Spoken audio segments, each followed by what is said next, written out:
आप सबको पहले तो मैं धन्यवाद देना चाहता हूं कि विधानसभा चुनाव में आप सब ने पूरा सहयोग किया और हम कांग्रेस पार्टी विधानसभा क्षेत्र टोंक से एक अच्छे बहुमत के साथ हम लोग यहां से जीत कर गए।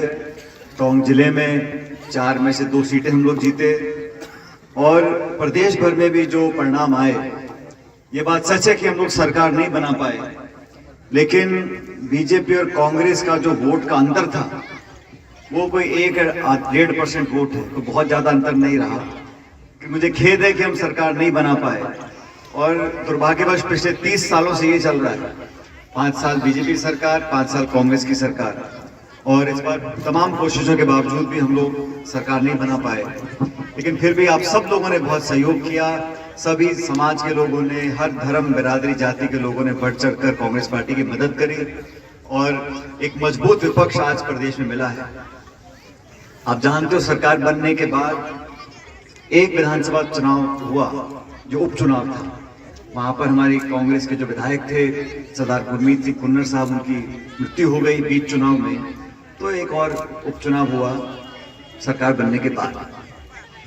अब नियम यह बोलता है जब उपचुनाव होता है तो प्रत्याशी नहीं बदले जा सकते, जिसने नामांकन भर दिया वही उपचुनाव लड़ेगा, लेकिन जिसकी मृत्यु हो गई उसकी जगह आप कोई नया व्यक्ति आ सकता है। और गंगानगर जिला है बिल्कुल पंजाब पाकिस्तान के बॉर्डर पर, वहां पर उपचुनाव हुए, हम सबने प्रचार किया, एक नौजवान को हमने टिकट दिया, रूबी कुन्नर साहब को, वो चुनाव लड़ रहे जो बीजेपी के उम्मीदवार थे। बीच चुनाव में आचार संहिता लगी हुई है, चुनाव चल रहा है और आचार संहिता जब होती है आप जानते हो, किसी एक मास्टर की, किसी एक हवलदार की आप पोस्टिंग नहीं कर सकते क्योंकि आचार संहिता लगी होती है। उस बीच चुनाव में सारी नैतिकता को तार पर रखते हुए बीजेपी के उम्मीदवार को इस सरकार ने मंत्री बना दिया, उसको शपथ दिला दी चुनाव से पहले, और 10 दिन के बाद वोट पड़े। जब वोट पड़े तो वहां की जनता ने कांग्रेस पार्टी को वोट डाले, उस नौजवान को जिताया और मंत्री हार गए। वो मंत्री 10 दिन के मंत्री बने। और ये मैं आपको इसलिए बता रहा हूं कि भारतीय जनता पार्टी का जो काम करने का तरीका है वो संवैधानिक नहीं है, उसमें नैतिकता नहीं है। अगर मंत्री बनाना था तो करना यह चाहिए था उपचुनाव के बाद, अगर बीजेपी जीतती, वो व्यक्ति जीतते, उसके बाद उसको शपथ दिलाते तो उसका मान सम्मान रहता। और हम भी मंचों पर जाते हैं, अगर वहां जाके सरकार बोलती, मुख्यमंत्री बोलती कि भाई इसको जिता दो, इसको हम आगे जाके वो जिम्मेदारी देंगे, आपने शपथ दिला दी उसको बीच चुनाव में। और देखो जनता कहती महान है, हम सब लोग बोलते हैं कि जनता साहब सत्ता के साथ रहती है, सत्ता के दबाव में रहती है, सत्ता से चुंबक की तो चिपक के रहती है, लेकिन वहां के लोगों ने बता दिया कि हमें को मंत्री नहीं चाहिए, हमें तो अच्छा व्यक्ति चाहिए। और उन्होंने उस नौजवान को वोट डाले। रूबी की उम्र मेरे ख्याल 38-39 साल का है, उसके पिताजी की मौत होगी। मैं आपको इसलिए बता रहा हूं कि जनता का मन जीतना, जनता का विश्वास जीतना, ये अलग तरह का काम उसके लिए करना पड़ता है। सिर्फ कलम से, सत्ता से, भाषण से, दबाव से लोगों का मन नहीं जीत सकते। और इसलिए आप सब लोगों ने जो आशीर्वाद दिया, इस पंचायत ने, इस पूरे क्षेत्र ने, मैं उसका बहुत आपका आभार व्यक्त करता हूं। आप लोगों ने पूरा आशीर्वाद दिया।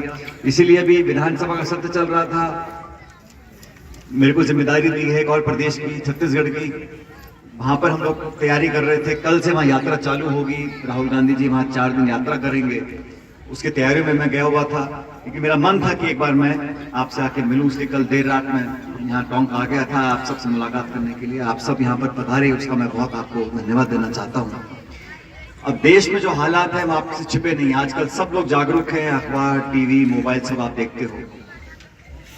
10 साल से केंद्र में सरकार है, दोनों बार पूर्ण बहुमत, बहुत सालों के बाद किसी पार्टी को पूर्ण बहुमत मिला है। और बीजेपी को 2014 में, 2019 में पूर्ण बहुमत जनता ने दिया। जब बहुमत दिया तो जनता ने किस बात पर बहुमत दिया? बीजेपी ने कहा ये महंगाई डायन हमें खा रही है, हम महंगाई से राहत दिलाएंगे, काला धन समाप्त करेंगे, किसान की आमदनी दुगनी करेंगे, 2 करोड़ नौजवान लोगों को हर वर्ष हम रोजगार देंगे। ये बात कही गई थी, इसी बात पर लोगों ने वोट डाला और उस जनादेश को हमने स्वीकार किया। हम भी सरकार में 10 साल रहे, मैं मंत्री रहा केंद्र में, लेकिन जब जनता ने निर्णय लिया तो उसका तो लोकतंत्र में सम्मान करना चाहिए। लेकिन दुर्भाग्य ये है कि 10 साल बीत गए, जो बातें कही गई, जो भाषण दिए, जो वादे किए लिखित में बीजेपी के मैनिफेस्टो में, उन सब कामों को करने से संकोच किया और नारे देते गए, digital India, stand up India, fit India, yoga India, मतलब सब काम कर दिए, नोटबंदी कर दी, जीएसटी लगा दिया। लेकिन जो किसान खेती करता है, जिसको बीज लेना पड़ता है, खाद लेना पड़ता है, ट्रैक्टर चलाता है, बिजली का बिल भरता है, उसके क्या हालात है? कोई कहे ना कहे, लेकिन मैं जानता हूं किसान का मन आज पीड़ित है, क्योंकि जितनी आमदनी उसको होती है उससे ज्यादा खर्चा हो रहा है। हमारे नौजवान जो शिक्षित हैं, जो पढ़े लिखे लड़के लड़कियां हैं, उनका भविष्य आज तो बहुत सुरक्षित नहीं है। किसान को जो लागत है उसकी, उस पर वादा किया गया कि जो समर्थन मूल्य है एमएसपी, उस पर कानून बनना चाहिए। जब ये 3 काले कानून बने थे और फिर 1.5 साल के आंदोलन के बाद वो कानून वापस लिए, तो कहा गया था कि जो सरकारी खरीद होती है एमएसपी, उसको हम एक कानूनी अमला देंगे। आज 3 साल हो गए, कोई परवाह नहीं। और आप लोग जानते हो, देश में आज जो संस्थाएं हमारी हैं, जो 70 साल से हमारा संवैधानिक संस्थाएं हैं, निर्वाचन आयोग है, न्यायपालिका है, वो संस्थाएं जो राजनीति से ऊपर उठकर है, जो विचारधारा, दल, धर्म, जाति जाति से ऊपर उठकर है।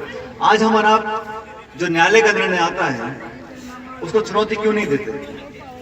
आप सोचो, जो हाई कोर्ट का निर्णय आ गया, जो सुप्रीम कोर्ट ने बोल दिया, उसको हम सब मानते हैं। क्यों मानते हैं? सुप्रीम कोर्ट का जज भी तो इंसान ही है, उसकी बात क्यों मानते हैं? क्योंकि वो संस्था जो है उसमें लोगों की आस्था है, विश्वास है कि अगर सुप्रीम कोर्ट का कोई निर्णय आया है तो फिर वो कैसा भी निर्णय हो, हमें उसको मानना पड़ेगा। ये आस्था, विश्वास और विश्वसनीयता कायम कैसे होती है? ये नाम की प्लेट लगा दो, उसे कायम नहीं होती। आप पद दे दो, कायम नहीं होती। ये सालों, दशकों तक सरकार समाज को ये दिखाना पड़ता है कि ये संस्था, ये सर्वप्रिय। अगर कल निर्वाचन आयोग कोई निर्णय लेता है तो लगभग सब लोग उसको मानते हैं कि साहब निर्वाचन आयोग ने किया है, ये पार्टीबाजी नहीं है, ये सरकार नहीं है, विचारधारा नहीं, ये संविधान है। संविधान से ऊपर कुछ नहीं है। 70-75 सालों में सबसे महत्वपूर्ण कामयाबी इस मुल्क की है कि हम लोगों ने संविधान को सबसे ऊपर रखा है। हमारे आसपास के पड़ोस के देश देख लो, आप आज देख लो पाकिस्तान में क्या हो रहा है। चुनाव कोई डाल रहा है, वोट कोई ले रहा है, प्रधानमंत्री जेल में है, फौज कुछ कर रही है, इलेक्शन कमीशन कुछ कर रहा है, कोई सुध लेने वाला नहीं है। जितने भी आसपास के देश है, वहां पे जो संस्थाएं संविधान की, वो कमजोर है। हमारे देश में मजबूत थी, लेकिन दुर्भाग्यवश आज उन संस्थाओं पर आक्रमण हो रहा है, उनकी विश्वसनीयता पर, उनकी स्वतंत्रता पर आक्रमण हो रहा है। इसलिए हमें संज्ञान लेना पड़ेगा कि हम अच्छे अच्छे भाषण सुनते हैं अखबार में, टीवी में, होर्डिंग, पोस्टर, बैनर की कोई कमी नहीं है, लेकिन जो हमारी मूलभूत समस्याएं हैं, महंगाई की, बेरोजगारी की, नौजवान की, किसान की, शिक्षा की, सड़क की, चिकित्सा की, उद्योग की, निवेश की, उस पर हम चर्चा नहीं करते। हम चर्चा करते हैं हिंदुस्तान की, पाकिस्तान की, हिंदू की, मुसलमान की, मंदिर की, मस्जिद की। भाई ठीक है, अच्छी बात है, लेकिन पेट भी तो पालना है, बच्चों का भविष्य भी हमको देखना है। और ये बातें मैं आपको इसलिए बता रहा हूं, ये देश हम सब का है। पार्टियां आई और चली जाएंगी, सरकारें बनी है, बिगड़ जाएंगी, लेकिन ये देश रहेगा, ये मुल्क रहेगा, ये हिंदुस्तान, ये मिट्टी जो है, ये सबसे ऊपर है। इसके देश की भलाई के लिए क्या करना है, इसको बारे में हमको सोचना पड़ेगा। मैं तो आपसे बातें इसलिए साझा कर रहा हूं क्योंकि मैं इन बातों के बारे में अक्सर मैं सोचता हूं। देश भर में जाने का मुझे मौका मिलता है और वैचारिक विरोध होता है। आप विरोध करो, अलग विचारधारा है, आप चुनाव लड़ो, मुद्दों पर लड़ो, अपनी रिपोर्ट कार्ड जनता को दिखाओ, हम भी दिखाएंगे, जो बेहतर होगा जीत जाएगा, कोई दिक्कत नहीं। भाजपा की नेता थी, टोंक से के बाद चुनाव 2 बार चुनाव लड़े हैं। जो भी चुनाव लड़ता है, कोई दुश्मनी किसी से नहीं है, प्रतिस्पर्धा है, 2 व्यक्ति हैं, 2 विचारधारा हैं, जौन सा बेहतर उसका वोट डाल दो। और टोंक के विकास के लिए जो भी वो अपना योगदान देना चाहता है, वो किसी दल का हो, किसी विचारधारा का हो, उसको हम साथ लेकर चलने को तैयार हैं। ये सोच होनी चाहिए। लेकिन ये सोच हो जाए कि मैं तो विपक्ष को खत्म कर दूंगा, कांग्रेस मुक्त भारत बना दूंगा, ये सोच लोकतंत्र के लिए भली नहीं है। राजीव गांधी प्रधानमंत्री बने तो 425 एमपी थे उनके पास, 425। भाजपा पे थे 2, लेकिन हमेशा विपक्ष को सम्मान दिया, उनकी बात को सुना। तो ये जो सोच बन गई है आक्रमण की, तनाव की, दबाव की, इनकम टैक्स की, ईडी की, सीबीआई की, सब तोड़ लो, बुझा दो, दबा दो, बात मत करने दो, ये हमारे भविष्य के लिए अच्छे संकेत नहीं है। कृपया करके इन बातों के बारे में आप सोचो।